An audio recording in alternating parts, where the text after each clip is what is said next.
kegiatan bisa berjalan dengan hikmat, lancar, dan menyerangkai acara.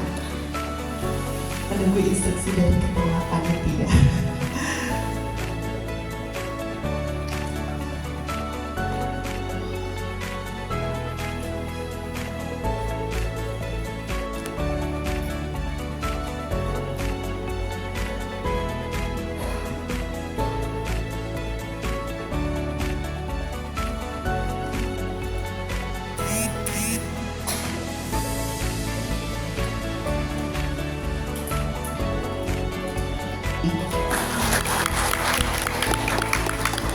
Assalamualaikum warahmatullahi wabarakatuh. Bismillahirrahmanirrahim. Alhamdulillah wa la syarika lah wa asyhadu anna Muhammadan abduhu wa rasuluhu la nabiyya ba'dah. Allahumma shalli ala sayyidina Muhammad wa ala alihi minasyaitonir rajim.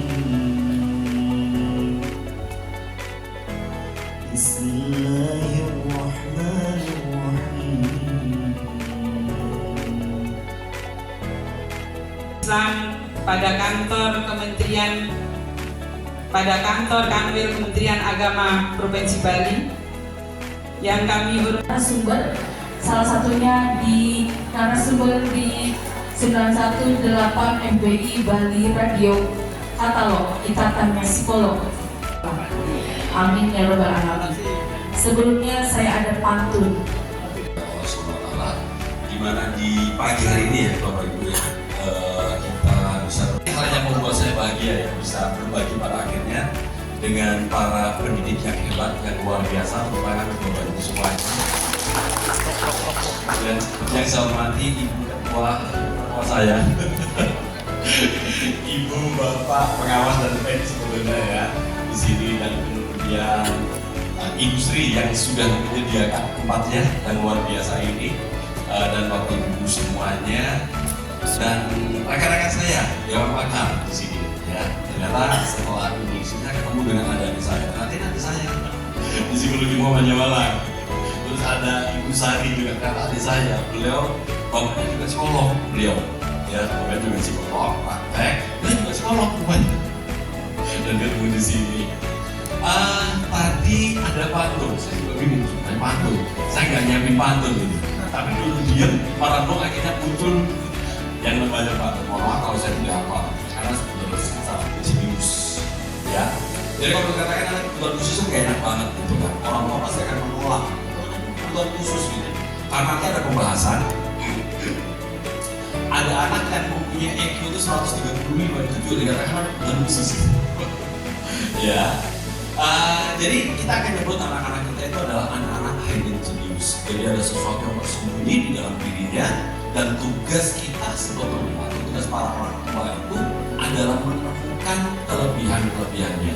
Karena memang dari setiap manusia, setiap anak pasti mempunyai kelebihan. Cuma permasalahannya kadang-kadang kita sebagai manusia itu yang kita temukan itu atau kita lihat itu adalah kekurangannya ya, banyak kekurangannya bukan kelebihannya. Jadi kalau melihat orang itu jeleknya aja gitu, jarang melihat sesuatu yang baiknya. Kemudiannya di Telkom di Bandung dengan IP lulus 3,7, sudah menikah sekarang lagi, tinggal di Jakarta dan menjadi desain grafis gitu. Ya, jadi kita akan cari di sana. Ternyata penerimaan, sekali lagi penerimaan termasuk daripada guru sendiri itu juga penting bagi orang tua nanti Bapak Ibu semuanya, buat kemudian tahu apa yang buat. Saat ini sekolah-sekolah termasuk dari sekolah karakter Mutiara Bunda, Anak Mas, Al-Azhar, dan kemudian Asal, terus kemudian Tawakal, Al-Bana, terus kemudian terus yang di tadi ada sekolahnya yang di Padang sendiri, Khalifah, ya Khalifah. Itu sudah melakukan tidak sama dengan psikolog. Tujuannya ketika ada tanda-tanda anak itu yang sepertinya kok ada indikasi di sana, dilakukan sesuatu sehingga kemudian guru akan tahu apa yang harus dilakukan. Bahkan istimewa, berarti orang yang mempunyai intelijensi lebih, gitu ya, ada kategorinya, itu dikategorikan adalah anak yang berbeda dengan anak yang lainnya, seperti itu ya. Untuk mengikuti pembelajaran bersama secara bersama-sama dengan peserta didik. pendidik umum. Kita tepuk tangan dulu dengan madrasah deh. Kenapa aku kembang tidak baik? Padahal anak berkebutuhan khusus atau high jenis ini harus ada kerjasama dengan orang tua. Orang tua tidak bisa memaksakan dari sekolah, tapi harus ada tambahan-tambahan yang lain. Bahkan kemudian di sini juga sama di yang sekolah-sekolah di mana yang bekerjasama dengan saya itu selalu kalau ini terapi, kalau tidak terapi perkembangan akan berkalaman. Nah, Bapak Ibu, karena di dalam sekolah kebutuhan khusus ini menarik menghadapi siswa-siswa umum aja sudah sangat luar biasa, betul nggak? Ya, bukan juga kan? Apalagi menghadapi anak-anak berkebutuhan khusus. Kalau orang tuanya itu tidak bisa berkembang dengan baik, maka proses belajar pun juga belajar mengajar pun juga akan terganggu. Permasalahan tidak ada yang peduli.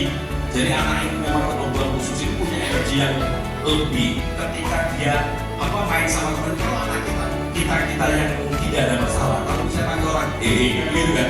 Sedangkan anak autisme atau kemudian anak yang lagi beraktif dan sebagainya, kalau panggilannya itu bukan begini, tapi seperti memukul, kan nggak terima temannya, pasti membalas seperti memukul, itu tidak seperti bunyi dan sebagainya. Ini butuh pengertian baru daripada orang. Ya, pasti udah tahu. Tunanetra kadang-kadang ada yang low vision, ya, masih bisa melihat, ya, tapi samar-samar itu ada, bukan total.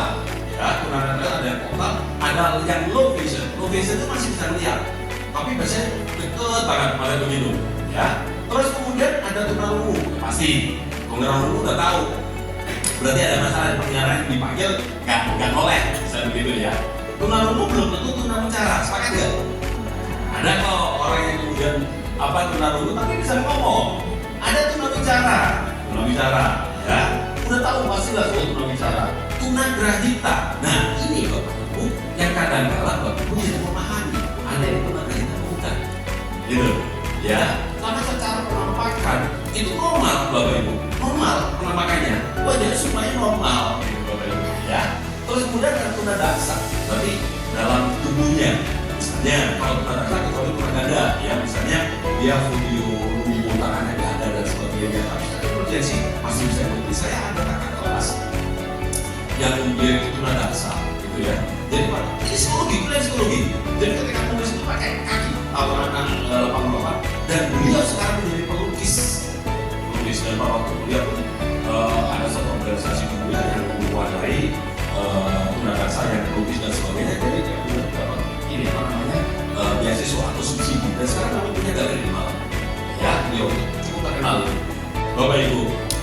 Ya, kalau di Malang, yang bukan di Malang, di psikologi, tahu ini di Sokoriti. Di Sokoriti itu ada jadi apa namanya?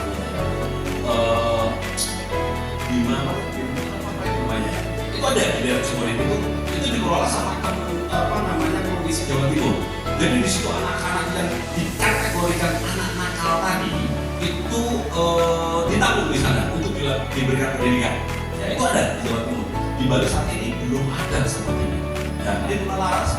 Jadi anak ini nakalnya minta ampun, ya suka pukul temannya, suka menyakiti binatang, gitu, suka ganggu, suka mencuri, gitu. Dikategorikan seperti anak nakal. Padahal masuk kategori gangguan. Tapi banyak hal yang menyebabkan kenapa anak itu menjadi tunalaras. Terus apa belajar? Ya, belajar saat kerja sekali. Terus kemudian autis, ya. Autis itu ada tingkatannya Bapak Ibu. Ada yang tingkatnya 1, 2 sampai 3. 3 itu udah parah banget gitu ya. Parah banget. Kalau 1 itu masih aktif dan sebagainya, dengan proses terapi insya Allah itu bisa terkendali. Nah ini menarik nih Bapak Ibu. Ya menarik.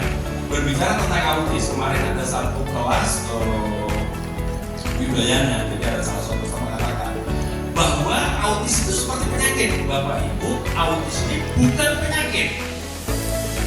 Ya, sebenarnya bukan penyakit ini Bapak Ibu. Ini merupakan masuk dalam kategori gangguan. Jadi kalau gangguan itu kata-katanya adalah pulih atau menjadi lebih baik. Ya, tapi kemudian apakah ini masih ada autisnya? Ada, tapi mending. Jadi proses autis itu sebetulnya adalah permasalahan yang ada dalam sistem otaknya Bapak Ibu. Autis itu dalam sistem otaknya itu ada lompatan-lompatan listrik sebetulnya di dalam dirinya, sehingga dia tidak bisa terkoneksi antara biasa cara berpikirnya, matanya, sama aktivitas tubuhnya. Biasanya juga saya jelaskan sendiri kalau autis salah satunya adalah biasanya kalau dia bermasalah di sensorinya, sensori integrasinya. Misalnya ada anak disuruh kepala nggak mau, gitu kan? Pakai baju itu harus betul ada yang bergerak, mau naik kaos dan sebagainya, bahannya juga khusus dan sebagainya, anak itu jalannya cincin dan sebagainya, itu adalah anak autis. Jadi bukan penyakit, ya, bukan penyakit. Dilakukan terapi pasti mungkin dibantu dengan obat, bisa jadi untuk mengendalikan yang ada di dalam sistem saraf. Obat psikolog tidak boleh menyarankan obat, lebih bagus kalau obat misalnya mereka nggak punya obat misalnya, ya. Tapi ada juga yang pakai obat. Gangguan motorik ini bisa jadi gangguan motorik itu seperti cipik cerebral palsy.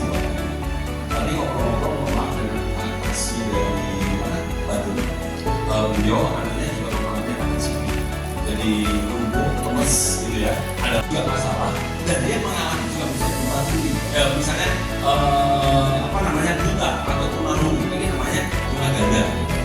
Tunaganda. Jadi kalau tunaganda itu sudah treatmentnya sudah berbeda lagi, ya. Oke, saya masukin di sini minimal itu 125.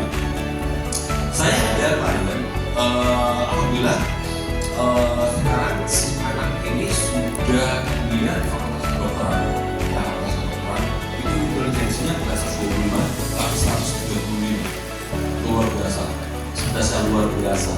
Jadi kalau anak cerdas ini kumpul dengan orang-orang yang biasa ini nggak nyambung, dia nggak nyaman. Dia biasanya tentang komunitas, kumpul dengan anak cerdas yang lainnya. Jadi ketika mereka kumpul untuk berbicara tentang kimia, fisika, matematika, olimpiade, itu bicaranya mereka. Teknologi itu bicaranya. Nah kalau kita yang biasa-biasa diajak ngomong itu apaan sih? Gua nggak ngerti, nggak nyambung. Sehingga malah membuat itu menjadi jengkel, marah dan sebagainya. Klien saya ini adalah orang Bali, jadi ada satu cerita. Kebetulan ibunya juga seorang dokter, dibawa ke saya nanya, Pak, tolong Pak biasa semalam saya apa yang terjadi sebenarnya? Jangan-jangan anak saya OCD. Jadi salah satu gejala pada waktu itu sebetulnya adalah tiba-tiba dia diskusi, apa gitu, bersih berulang. Nah salah satunya dilihat aneh. Jadi pada waktu mau sembahyang ada salah satu guru mengatakan kalau dia ambil bunganya satu-satu. Kalau kita nggak kan, 5 menit makan gitu. Ini nggak dicuci. Kenapa? Gitu. Nah setelah saya ngobrol, Pak, kalau kita mau sembahyang memberikan sajian kepada Tuhan, maka layak kalau punya sesuatu yang kotor. Masalahnya, makanya saya memberikan hati bersih biar diterima sama Tuhan. Coba bayangin. Sampai segitunya loh. Kalau kita kan enggak gitu kan. Karena ya sudahlah gitu kan. Pakai baju sebagai sebaiknya mereka enggak. Coba aku jadi itu bisa berada cerdas kualitas. 120. Kalau biasanya Pak bisa nggak belum merasa kualifikal misalnya itu kalau dari jadi harus 120 dan 5 masuk sini. Ya. Oke, terus saat ini ada posyandu gitu Bapak Ibu. Ada posyandu. Salah satunya adalah lihat Pak sekarang kita kalian itu juga bergerak cepat bahkan dalam hal stunting Bapak Ibu. Salah satunya di sini 1000 hari pertama itu penting bagi anak-anak. Bagaimana gizinya, bagaimana pendidikannya, apalagi yang lebih hebat lagi kalau di Islam sendiri madrasah pertama, sekolah pertama adalah seorang ibu. Bagaimana keterlibatan ibu dengan anaknya itu sangat penting banget. Nah kadang-kala banyak orang tua yang tidak aware, kurang peduli dengan masalah apa namanya perkembangan sendiri mungkin ini Bapak Ibu. Bapak Ibu nanti bisa diukur satu apa namanya identifikasinya. Yang sangat mudah itu pertama biasanya begini, anak ini merangkak usia berapa? Ya, bisa merangkak nggak? Itu pertanyaan. Biasanya kalau sekolah itu gampang, pertanyaan gitu, merangkak nggak? Merangkaknya usia berapa? Merangkaknya bagaimana? Merangkak itu kan bertumbuh, tangan dan lutut. Ya, usia berapa? Setelah itu berjalan usia berapa? Setelah itu babbling. Nanti ada jadi babbling itu seperti ngomong, ngoceh, dan kemudian ngomong usia berapa? Satu proses perkembangan yang lewat Bapak Ibu. Anak saya tidak merangkak, udah. Berarti ada perkembangan saja yang mulai terganggu. Memberikan anak-anaknya ini, salah satunya, Bapak Ibu juga boleh tanya, mulai memegang gadget usia berapa? Itu boleh tanyakan. Anak sampai dengan usia 18 bulan itu tidak boleh gadget? Gak boleh, Bapak Ibu. Karena anak-anak ini butuh stimulasi, Bapak Ibu. Diajak ngomong, bermain, merangkak, itu Bapak Ibu. Mainan-mainan, diajak ngomong dan sebagainya. Nah kebanyakan orang tua itu situ. Ya, dan orang tua nggak sabar. Pada akhirnya apa? Anak tidak melalui fase yang namanya merangkak, tiba-tiba diberikan roda itu tadi ya, yang bulat itu ya, bener ya? Dikira-kira duduk biar lari sana lari sini. Proses itu nggak lewat Bapak Ibu. Ini salah satu di antaranya anak-anak yang mengalami gangguan perkembangannya itu. Ya, jadi kalau sekolah itu gitu, mereka enggak dikasih umur berapa yang roda ini berjalan, kurang usia berapa dan bisa sendiri atau bagaimana? Bisa nggak? Kok belum bisa baca tulis? Dan tak dulu kelas 1 juga belum bisa baca tulis gitu kan? Tapi setidaknya dia kenalkan dulu anak-anak yang mengalami disleksia, kadang-kadang juga belum nggak bisa baca tulis Bapak Ibu. Tapi saya ketemu kemarin, kebetulan saya kemarin di PLB, Pusat Layanan Disabilitas di Kota Selat, itu melakukan asesmen. Jadi anak ini Bapak Ibu, kelas 1 SD belum bisa baca tulis, tapi disuruh mengulangi lagi apa yang dibacakan dari orang tuanya, dia ngerti. Dia paham. Baca tulis dia nggak ngerti. Kok balik-balik, termasuk angkanya. Anak itu hafal banget. Ternyata mengalami disleksia. Itu intervensinya akan berbeda lagi, Bapak Ibu. Jadi kok bisa disleksia, Bapak Ibu? Jadi kok bisa disleksia, gitu Bapak Ibu. Gak bisa dia baca tulis, kesulitan baca tulisnya. Dia mengandalkan apa kecerdasannya dari pendengarannya. Walaupun begitu, jadi fokusnya dokter mesti harus begini. Luar biasa, ya. Jadi dokter psikolog dari fokusnya sudah banding atau belum? 2 tahun, anak itu sudah bisa apa? Ketika usia 2 tahun, harusnya sudah bisa apa Bapak Ibu? Udah bisa lari, bener kan? Sudah banyak kosakatanya, udah bisa ngomong Bapak Ibu. Walaupun mungkin hanya 3 kata, Mama mau makan. Mungkin, Mama makan. Mungkin udah bisa dia ngomong gitu. Kok dia belum? Kok masih bisa begitu? Mama, ada apa nih? Itu Bapak Ibu. Ya, 3 tahun dan seterusnya, lihat dari kartu tumbuh kembangnya Bapak Ibu, itu juga bisa lihat mungkin Bapak Ibu ketika mendaftarkan sekolah, Bapak Ibu juga berusaha. Salah satunya adalah kartu ini tadi, ya, tumbuh kembang anak. Yang biasa di posyandu kan ada ya, atau anak itu dibawa kemana namanya? Dokter spesialis anak ya, itu ada kartunya, dicek aja Bapak Ibu. Ada nggak sesuatu yang Anda turun, kenapa dan sebagainya, gitu, ya. Terus kemudian cek semua aspek perkembangan, visi motorik, kognitif bahasa, sosio emosional dan sebagainya. Visi motorik seperti apa Bapak Ibu? Jalannya normal ya. Atau motoriknya bisa nggak dia itu duduk tenang atau muter aja? Atau Bapak Ibu bisa ngecek misalnya, coba tulis huruf A. Cek aja bisa nggak cara penanganan seperti apa? Kan kita harus baca tulis itu ujian baca tulis, kita ngecek aja Bapak Ibu. Ngeceknya apa maksudnya? Anak biasa kelas 1 itu sudah mulai mengenal huruf, gitu ya. Coba berikan 1, 2, 3, misalnya. Tujuannya adalah bukan ujian baca tulisnya, tapi mengidentifikasi jangan-jangan anak ini mengalami disleksia. Gitu Bapak Ibu. Tujuannya penerimaan bukan karena dia nggak bisa baca tulis, bukan untuk deteksi. Kenal nggak dia huruf ini? Bisa nggak dia baca ba? Misalnya bu, b, misalnya sederhana. Kok belum? Nah ini waspada, bukan pembelajarannya. Saya juga lain orang dulu. Jadi anak ini sudah kelas 1 SD perempuan. Alhamdulillah sekarang anak itu sudah SMP. Kemarin juga minta surat lagi kepada saya. Di mana di salah satu sekolah, ya salah satu sekolah di Bali ini, oleh gurunya, karena seringkali anak ini adalah pulangnya itu paling akhir. Pulangnya paling akhir. Karena tugas-tugasnya nggak selesai.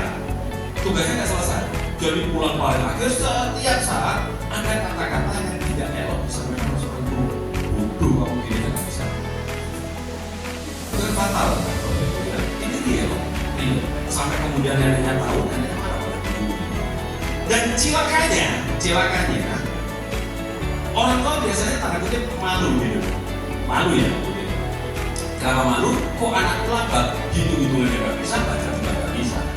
Dibus nggak kira-kira Ibu? ya kan?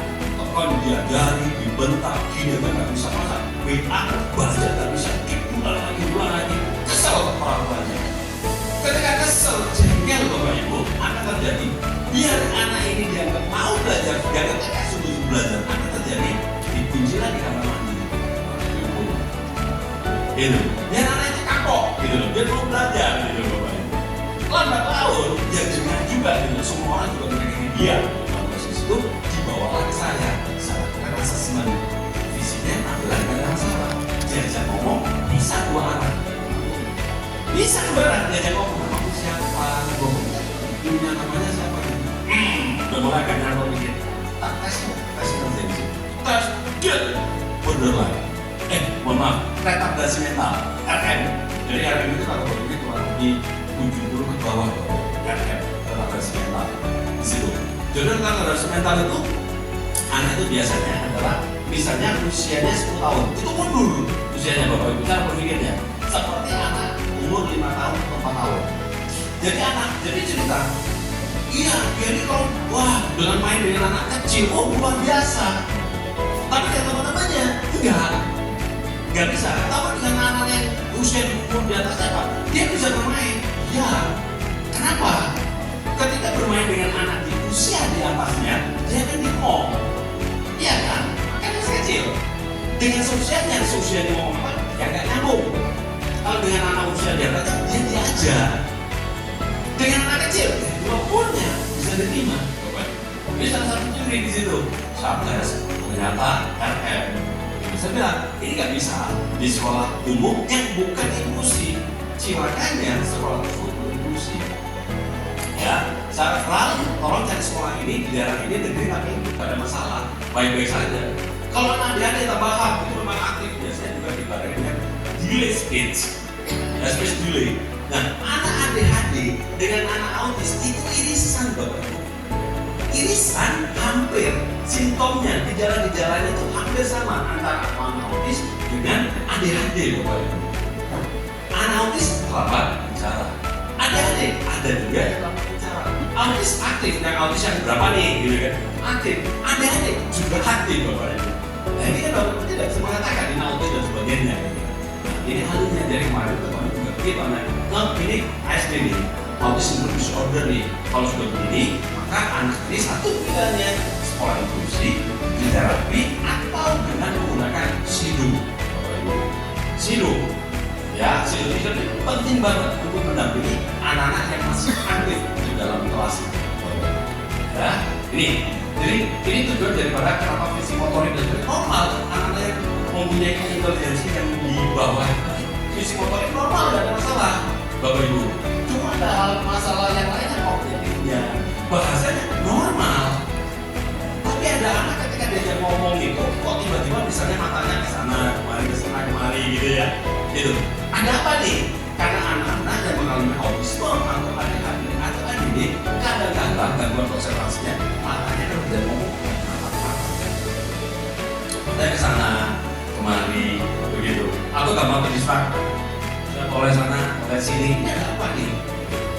Ya, ini makanya bahwa sekolah ini menerima anak-anak hidden genius. Siswa-siswa yang lainnya pun juga dikasih tahu bahwa nanti ada teman-temanmu tidak sebentuk engkau. Terima aja temanmu, karena ini adalah sebagai bentuk dukungan untuk sekolah inklusi. Jadi bukan hanya gurunya, tapi siswa yang lain juga disiapkan, orang tua pun juga disiapkan, sehingga orang tua yang lainnya juga paham bahwa sekolah di sini adalah ada anak inklusinya, sehingga orang tua dibuatkan satu barang khusus dan sebagainya. Bagaimana kita mengajarkan anak-anaknya biar anak-anak ini bisa handle mengerti dengan kebutuhan teman yang lain. Gitu Bapak Ibu. Jadi memang tugas kita baru-baru Bapak Ibu di sekolah madrasah ini mau tidak mau, yuk kita mulai peduli. Jadi mereka itu sama dengan kita, cuma memang mereka adalah anak-anak yang hidden genius. Mereka yang mempunyai kebutuhan khusus dan mereka spesial, dan mereka adalah anak-anak istimewa. Baik. Ya, kondisi fisik harusnya bermasalah Bapak Ibu. Itu sebagai salah satu ciri indikator daripada anak-anak yang akan yang tubuhnya bermasalah, terutama pada hal motoriknya tadi.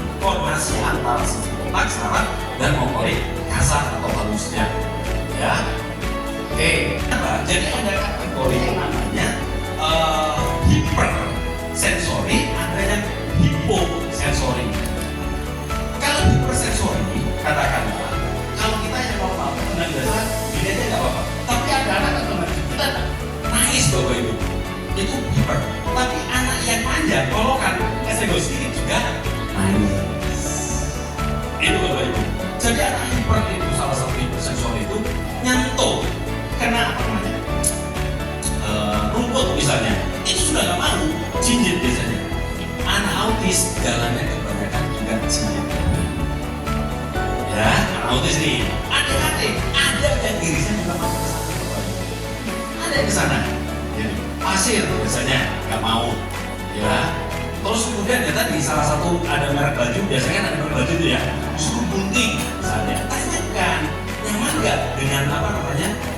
Misalnya baju nempel di layarnya, oh lomba atau apa, kalau tidak bisa kalian teriak. Oke, cek yang lainnya dengan suara keras bagaimana reaksinya, nangis nggak, menjerit nggak, ketakutan nggak, misalnya begitu ya. Tapi mendengar suara keras belum kita katakan biasanya ada anak-anak yang mengalami traumatik juga pengalaman yang sama. Misalnya contoh pada waktu dia megang apa, dia baru wah kaget toh, nah, itu ada suara keras lagi, dia kaget, dia teriak, ya itu adalah wajar dari traumatik, Bapak Ibu.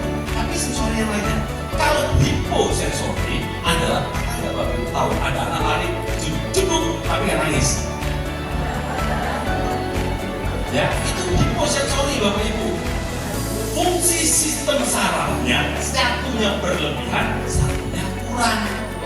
Coba bayangin, itu biasanya anaknya aktif nggak? Aktif Bapak Ibu. Karena hipo kan dia tidak merasakan sesuatu yang sakit gitu. Itu adalah hal biasa. Akhirnya apa? Aktif juga. Jadi